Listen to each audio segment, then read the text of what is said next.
Oo. O bu ne bu? Düşünmedim mi? O usta? O bu kafel çıkmaz ama. Çıkmayacaktı başka. O. Sen kıcıkırak emezme bu usta. Başkaçarak koyup tuttum illeriniz. Bu şoplarım bir başkaça mı? Nişip tapşıramız bunu kanen. Sizge savol.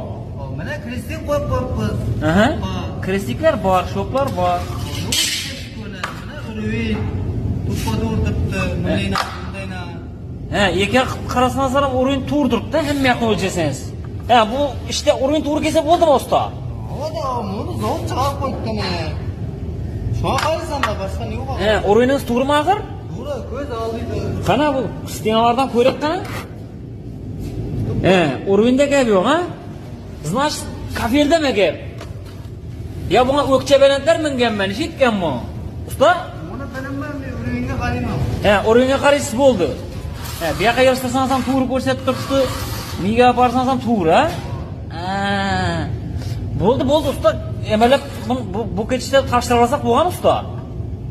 Zararga berib qo'yibdi urvinni. He, o'zlari shu o'rinda berdi, ha? Shu o'ringa qarab topshirsang bo'ldi dedi. Bo'ldi, gap yo'q usta.